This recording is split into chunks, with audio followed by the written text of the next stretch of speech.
जज साहब से जरा इस सवाल करना है। तुम्हारी औकात है देश के चीफ जस्टिस से सवाल करने की?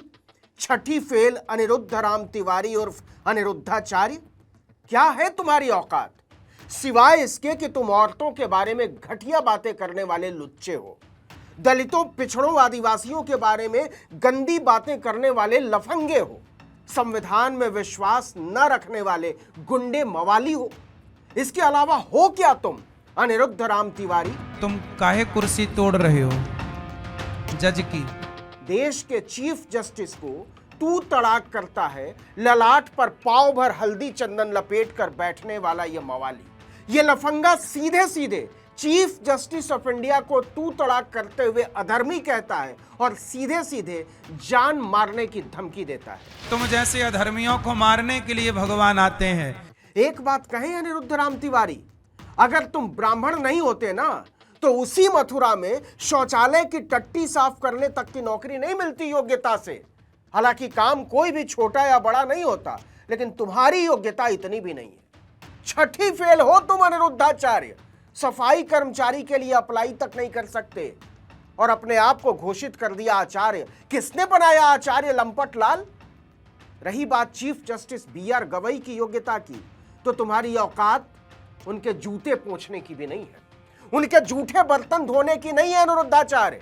तो जिसकी औकात चीफ जस्टिस के जूते पोंछने तक की नहीं है, वो न्याय पर प्रवचन दे रहा है सनातन के नाम पर। इसको घसीटते हुए जेल में डाला जाना चाहिए। इसकी हिम्मत कैसे होती है देश के दलित चीफ जस्टिस को हत्या की धमकी देने की? न्याय की गद्दी पर बैठे हो, जज हो, तो वहां केवल रोटी तोड़ने गए हो। नमस्कार, आदाब, सत श्री अकाल, जय भीम, जोहार। मेरा नाम है नवीन कुमार। कहते हैं कुत्तों की पूंछ कभी सीधी नहीं होती। हालांकि यह कुत्तों का अपमान है, लेकिन छठी फेल अनिरुद्ध राम तिवारी उर्फ अनिरुद्धाचार्य पर यह मुहावरा बिल्कुल सटीक बैठता है। यह गंदा आदमी औरतों के बारे में गंदी बात करने की वजह से लात खाते खाते बचा है। माफिया मांगता फिर रहा था, लेकिन सुअरों की आदत होती है, उनके सामने कितना भी साफ पानी का तालाब हो, उसे लोटना उसी कीचड़ में जाकर होता है। इसकी हिम्मत बढ़ते बढ़ते इतनी बढ़ गई कि सीधे सीधे देश के चीफ जस्टिस को न्याय सिखाने लगा। कह रहा है कि तुम सुप्रीम कोर्ट के चीफ जस्टिस के तौर पर कुर्सी तोड़, कि सब काम भगवान ही करेंगे, तो तुम काहे कुर्सी तोड़ रहे हो? कुर्सी तो तुम तोड़ रहे हो। छठी फेल अनिरुद्धाचार्य, शुद्ध मुफ्तखोर हो तुम। बिना कोई काम किए जनता को उल्लू बनाकर फोकट का तरमाल उड़ाते हो। बिना कोई काम किए हुए भोली भाली जनता से ठगी करके पानी पीते हो और बिना कोई काम किए हुए मौज उड़ाते हो। ऐसे मुफ्तखोर की यह हिम्मत कि देश के दलित चीफ जस्टिस पर कीचड़ उछाले। यदि सब भगवान करें तो फिर छोड़ो तुम अपनी कुर्सी। दुनिया के सारे उल्लू माफ करें, लेकिन सरासर पागल हो गया है अनिरुद्ध राम तिवारी, सरासर पागल। सीधे सीधे देश के चीफ जस्टिस BR गवई की तौहीन की है, उन्हें अधर्मी कहा है, उन्हें नीचा दिखाया है और न केवल नीचा दिखाया है बल्कि जान से मारने की धमकी दी है कि अगर हमारे हिसाब से फैसला नहीं करोगे तो तुम्हारी छाती फाड़ दी जाएगी। यही शब्द है इस गंदे आदमी। अब तुम्हें अपनी छाती फड़वानी है तो बताओ नरसिंह भगवान से, क्योंकि तुम जैसे अधर्मियों को मारने के लिए भगवान आते हैं। जनता से ठगी करके फेंके हुए सिक्कों पर पलने वाला मुफ्तखोर अनिरुद्ध राम तिवारी, जिसकी योग्यता सार्वजनिक शौचालय की टट्टी तक साफ करने की नहीं है, वो देश के चीफ जस्टिस को धमका रहा है कि तुम्हें मारने के लिए भगवान अवतार लेते ही होंगे। मवाली कहीं का। छोड़ो तुम अपनी कुर्सी, काहे बैठे हो न्यायाधीश बन के? मतलब तुम्हारे जैसे टपोरी मवाली गुंडे तो आचार्य बन के बैठ जाए, करोड़ों कूट डालें और BR गवई चीफ जस्टिस की कुर्सी छोड़ दें। तुम्हारे जैसे गंदे मवाली की तरह जात का नहीं खा रहे हैं। हम फिर कह रहे हैं कि छठी फेल अनिरुद्ध राम तिवारी अगर ब्राह्मण नहीं होता तो किसी कार्यालय के शौचालय में टट्टी साफ करने तक की नौकरी नहीं मिलती। चीफ जस्टिस की डिग्री तक पढ़ने की औकात है तुम्हारी अनिरुद्ध राम तिवारी? जज बनने से पहले भी कॉन्स्टिट्यूशनल लॉ के एक्सपर्ट माने जाते थे जस्टिस गवई। तुम्हारी औकात है इसकी स्पेलिंग तक लिखने की? 700 से ज्यादा खंडपीठों का हिस्सा रहे, 300 से ज्यादा फैसले लिखे हैं। पढ़ लोगे फैसले?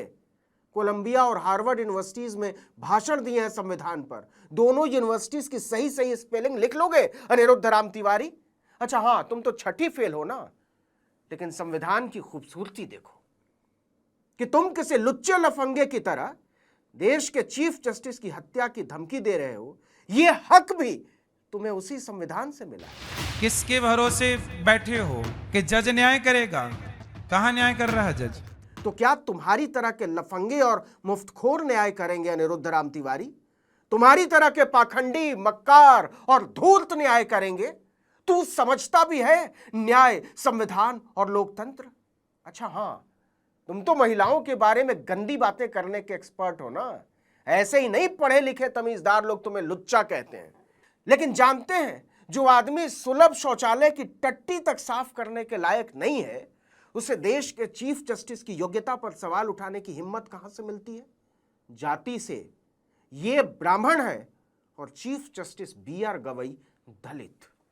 दलितों को लेकर इस गंदे घिनौने आदमी की गंदी घिनौनी सोच के बारे में तो पूरी किताब लिखी जा सकती है। अगस्त 2025 में एक कथा के दौरान इस लफंगे ने नौकरियों में दलितों पिछड़ों की भागीदारी के सवाल पर कहा था, गीदड़ के पेट से शेर कैसे पैदा होगा? वर्ण व्यवस्था के अनुसार सबको अपने स्थान पर रहना चाहिए। सोचकर देखिए कि जब यह छठी फेल गुंडा एक दलित को देश के चीफ जस्टिस की कुर्सी पर बैठा देखता होगा तो इसके तन बदन में कैसी आग लगती। जो न्याय है, उचित है कि मंदिर था, मूर्ति तोड़ी गई मुगलों के द्वारा, तो वहां मूर्ति खंडित पड़ी है, तो खंडित है तो उसे मूर्ति स्थापित किया जाए। इतनी सी बात थी। इतनी सी बात। छठी फेल अनिरुद्ध राम तिवारी 16 सितंबर 2025 के उस मामले की बात कर रहा था जिसमें खजुराहो की एक विश्व धरोहर में याचिकाकर्ता ने मूर्ति लगाने की बात की थी। जस्टिस गवई ने कहा था संभव नहीं है क्योंकि यह संयुक्त राष्ट्र की धरोहर है, पूरी दुनिया की धरोहर है और भारतीय पुरातत्व विभाग यानी ASI की मंजूरी के बिना वहां एक तिनका भी न जोड़ा जा सकता है न हटाया जा सकता है। याचिकाकर्ता अड़ गया था कि मेरे और विष्णु जी के बीच में मत आइए। उसी पर जस्टिस गवई ने कहा था कि फिर विष्णु जी से ही करवा लीजिए क्योंकि संवैधानिक और कानूनी तरीके से तो संभव नहीं है। अनिरुद्धाचार्य ठहरा लंपट लाल। छठी फेल आदमी क्या ही समझे इनकी बारीकियों को, संविधान की महीनी को। लेकिन भाई, अगर तुम मूर्ख हो, जाहिल हो, गंवार हो, तो क्या चीफ जस्टिस की जान लेने की धमकी देने लगोगे, उनकी तौहीन करने लगोगे? अब तुम्हें अपनी छाती फड़वानी है तो बताओ नरसिंह भगवान से, क्योंकि तुम जैसे अधर्मियों को मारने के लिए भगवान आते हैं। घटिया आदमी, तुम इतने गंदे हो कि लाख हल्दी चंदन पोतने के बावजूद तुम्हारे रोम रोम से दुर्गंध आती है। बास मारते हो तुम किसी गंदी नाली की तरह। संविधान से नफरत की दुर्गंध आती है, लोकतंत्र से नफरत की दुर्गंध आती है, इंसानियत से नफरत की दुर्गंध आती है, बराबरी, न्याय और बंधुत्व के बाबा साहब के पवित्र विचार से नफरत की दुर्गंध आती है तुम्हारे बदन से। कोई और देश होता तो इसकी बेहूदगी के लिए पुलिस इसे अब तक घसीटते हुए जेल में डाल चुकी होती। ये भारत है, यहां संविधान की व्यवस्था चलती है, इसलिए अब तक खुलेआम प्रवचन बांचते फिर रहे हो। इस वीडियो में इतना ही, लेकिन अगर आपने आर्टिकल 19 इंडिया को अब तक सब्सक्राइब नहीं किया है तो फौरन कर लीजिए। बेल आइकॉन दबाइए, घंटी जैसी आकृति, लाइक कीजिए और कमेंट करके बताइए हमारा वीडियो आपको कैसा लगा। हमारा ट्विटर हैंडल है आर्टिकल 19_इंडिया और मेरा ट्विटर हैंडल है नवीन जर्नलिस्ट। नमस्कार।